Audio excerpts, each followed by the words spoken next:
I'll take this spacious room. Susanna declared with a joyful laugh, surrounded by the scent of fresh lumber in the new room. I paused from unpacking. She wants this room?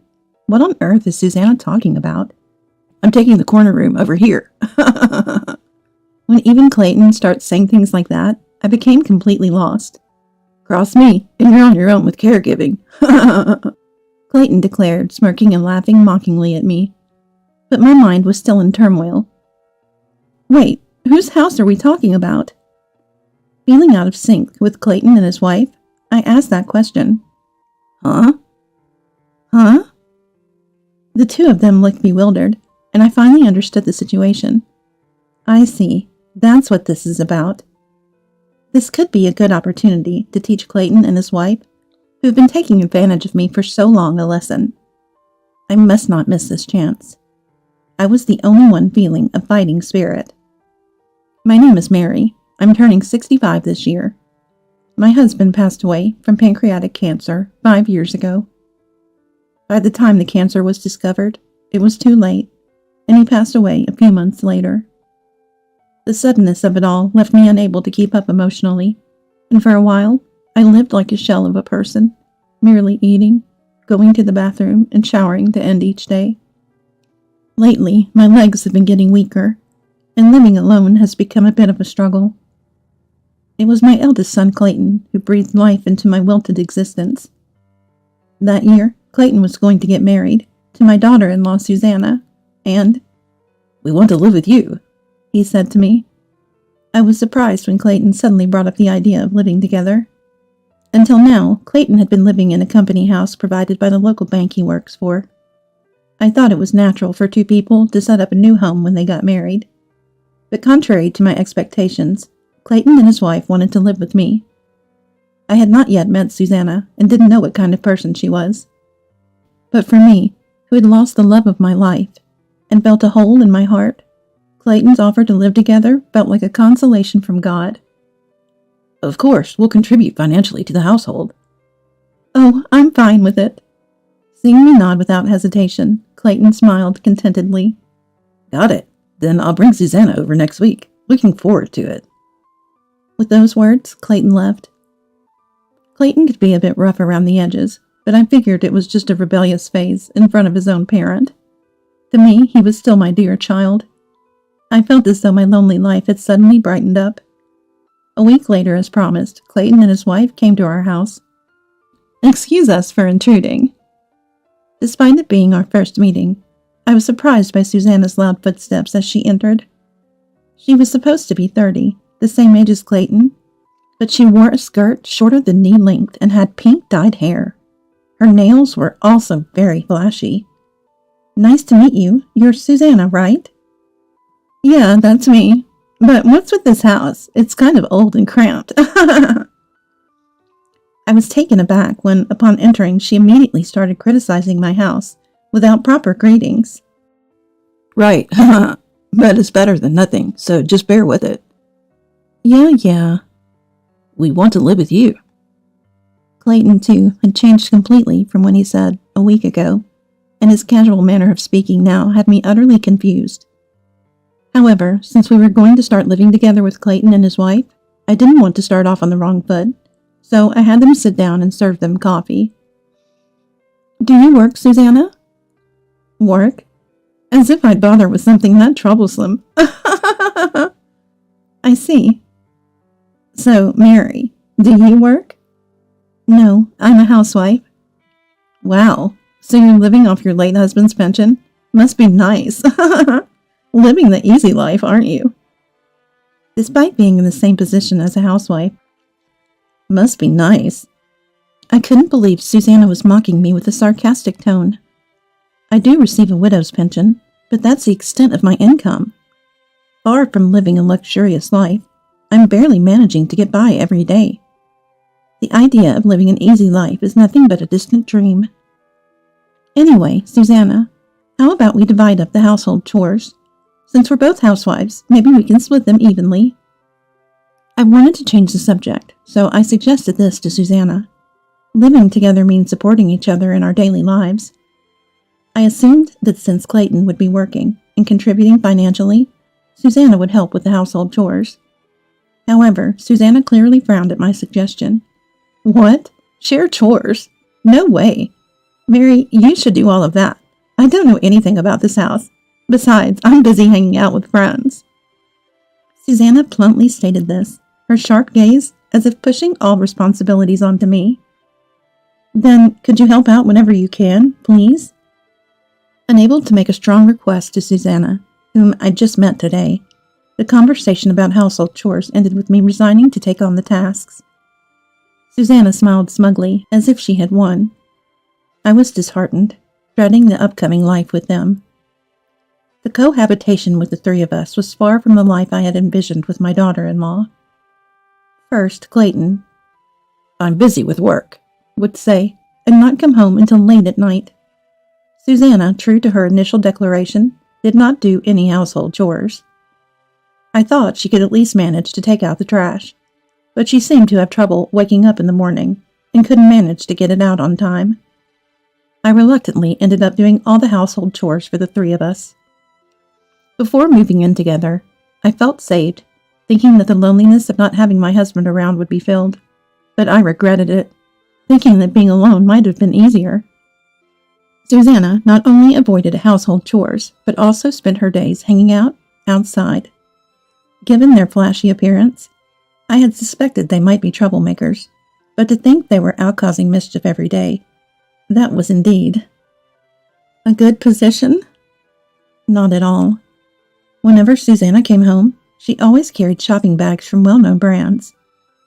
It's a brand that sells only top-quality products, far beyond what I could afford on my pension. "How did you manage to buy these?" I asked her. "With my allowance, obviously." She scoffed. However, I knew Clayton's salary wasn't high enough to afford multiple high-end brands so frequently. If she had saved her allowance to buy them, I could understand, but buying brand-name items almost every day didn't leave room for saving. I wondered where she could be getting so much money.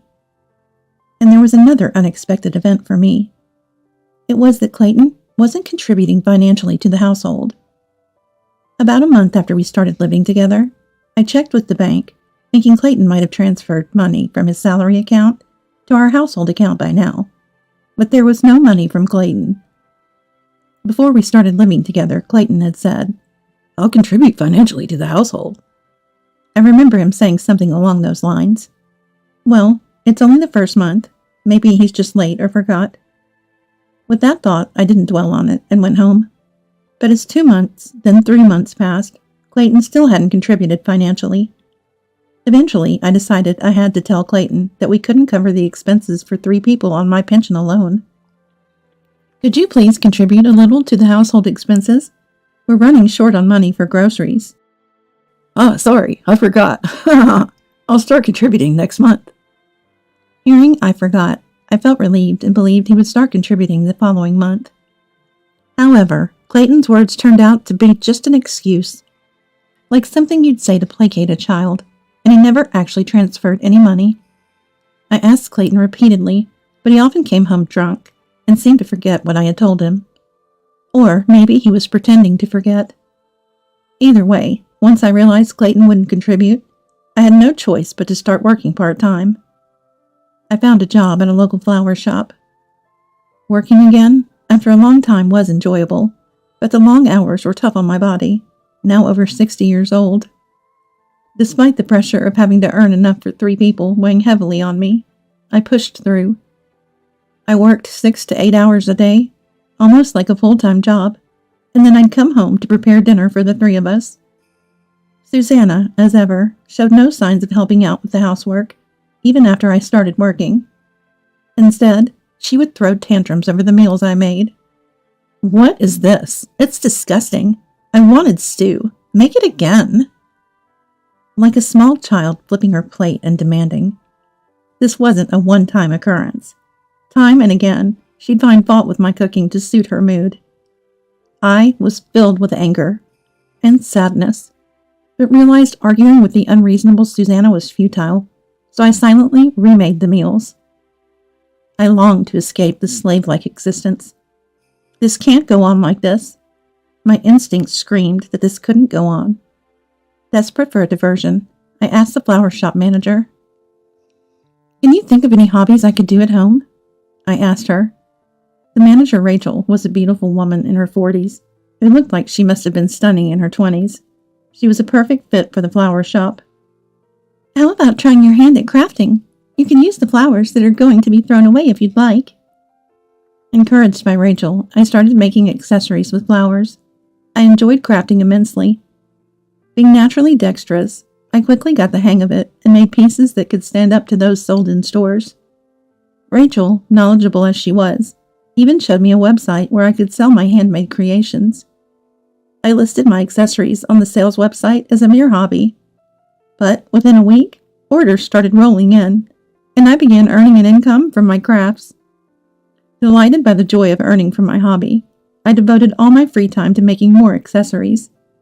Seeing my dedication, Susanna mocked. "Huh, what's this job? People actually buy this stuff?" But I paid her no mind, perhaps finding it uninteresting when I don't respond. "You know, Mary, you're like a useless old person, a burden on society." She resorted to making harassing comments, yet I chose not to react even to that. No matter what Susanna said, I was no longer afraid. After 5 years of making accessories, I turned 65. Recently, I bought a house nearby. I loved the old house I was living in because of the memories with my husband, but it was an old house and had started to show its age in many places. So I was satisfied with purchasing a new home. Just as I was contemplating living there with Clayton and his wife, Susanna peeked over my shoulder at the floor plan I was holding. "Wow, is this a new house? What, are we moving?" Susanna exclaimed with an excitement I had never heard from her before. I always found looking at floor plans enjoyable, but I never expected Susanna's mood to lift this much. Seeing her usually angry face light up. "Yes, that's right." "Wow, that's amazing. It's so spacious." Susanna was utterly engrossed in the floor plan, forgetting herself. It took me 5 years of living together to see this childlike side of her for the first time. The following days were busy with buying new furniture for the house and packing up for the move. Clayton and Susanna continued their usual routine, paying no mind to the bustling preparations. On the moving day, I had asked acquaintances to help with the large items, so I left the house with just a suitcase. "The new house is spacious, huh?" "It is. I saw the floor plan." Clayton and his wife seemed excited to see the new place, both of them more animated than usual. I brought Clayton and his wife to the new house. The stylish black exterior walls and wooden door, along with the spacious garden. "Wow! Wow!" made them both exclaim. The garden was a particular detail I insisted on for my love of gardening. Entering the house, the expansive rooms filled me with satisfaction.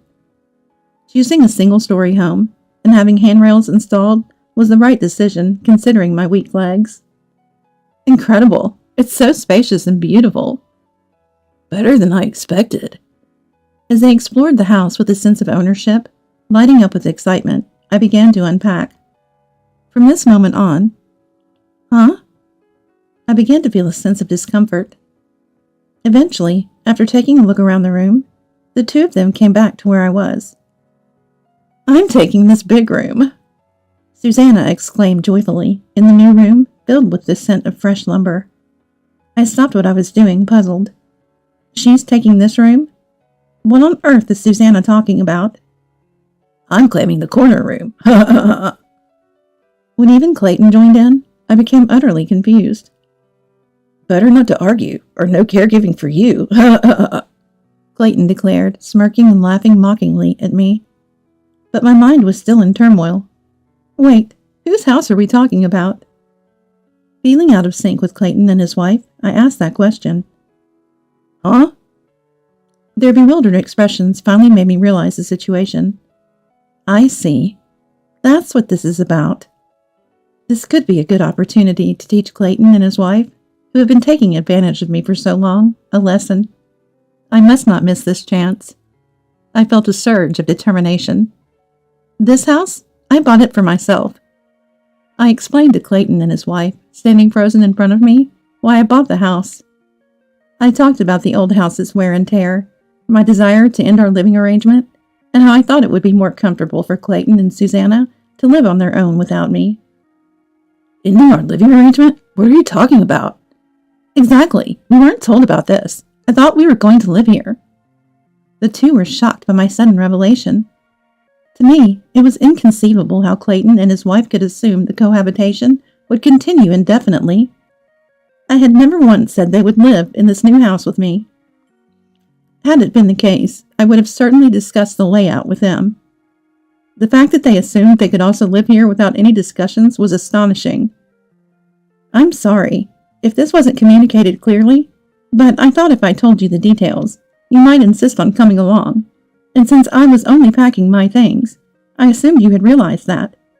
I thought you were just coming to see my new place today.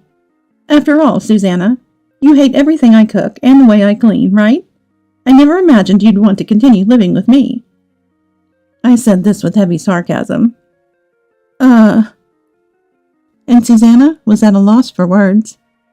But this doesn't make sense. How could you afford such a house? I've searched the house up and down and never found any money. Oh, crap. Clayton's face turned pale as he realized he had said too much. I knew Clayton had been taking money from the household funds. I kept silent, wondering when he would reflect on his actions. If he had shown any sign of remorse, I might have discussed the new house with him. But since Clayton not only failed to contribute financially, but also used the household money for himself, I felt no obligation to hold back. I earned the money myself. It started about 5 years ago when I began making accessories as a hobby, remember? Rachel from the flower shop suggested it. At first, I just sold a few things on a sales website, but then a well-known influencer featured my accessories on social media. Sales skyrocketed, and my income increased significantly. Yes, I was able to buy the house because of my success in selling accessories. Of course, accessory sales alone wouldn't have been enough to buy a house. I received offers from various apparel and accessory companies, participated in tie-up projects, and got my products advertised. The significant sum I could never have earned from part-time work alone was what I wanted to use for a new house, driven by the toxic cohabitation with Clayton and his wife. That's a lie. There's no way you can make money like that. Susanna was in denial, facing the reality. Susanna had hardly worked at all since she turned 35 this year. Despite that, she's been splurging on luxury brands and spending recklessly. It was no surprise she didn't understand how to earn money. I know about you, Susanna. You dropped out of school, had a falling out with your parents, and ran away from home, right? I heard it from your parents. You had nowhere to live and lied about your age to work in a bar, which is problematic itself, but I can sympathize. However, after quitting your job, you just hung out, got involved with bad company, and kept buying luxury items. And then, you even started shoplifting. What? Susanna was shocked that I would bring up her shoplifting. I began to suspect Susanna of shoplifting about a year after we started living together. I had thought it strange from the beginning that she was always adorned with luxury items. Given Clayton's salary, it was impossible for them to afford such luxury brands.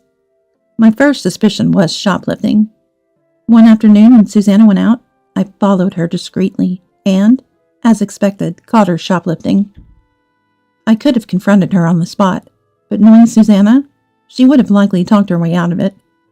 Instead, I captured evidence of her shoplifting on my phone, thinking I might go to the police if she didn't change her ways. I have evidence, look. I showed them the video, and Susanna's face stiffened further. With the evidence in front of her, she had nothing to say and just hung her head in defeat. And Clayton, stealing from the bank where you work is the lowest of the low. You must have been in debt, right? How do you know about that? Clayton started to tremble. To them, I must have seemed like a police officer confronting them with their crimes. Rachel's daughter, my flower shop manager, started working at your company this year, right in your department. She saw you pocketing money from customers. She's new and didn't want to accuse a senior without being sure, so she kept quiet. But considering you've been giving Susanna a hefty allowance while not contributing to our household and even stealing from it, it's not hard to believe. Although this is based on hearsay and I have no proof, considering that Clayton was giving Susanna a substantial allowance every month, not contributing any money to the household, and even stealing from the family finances, it seemed likely to be true. That ungrateful, after all I've done for her? Clayton was shaking with anger, presumably at Rachel's daughter. Hearing his admission, I seized the moment to assert myself. After all you've done for her? You probably thought you were the most important person in this house, right? Acting superior at work and looking down on others. Unfortunately, that won't work with me. This house is a prime example. I earned my own money and bought this house with it. You're not superior, and while I'm not claiming to be superior either, I refuse to have my hard-earned home taken over by you two. Leave immediately. Startled by my outburst, they screamed and ran out of the house.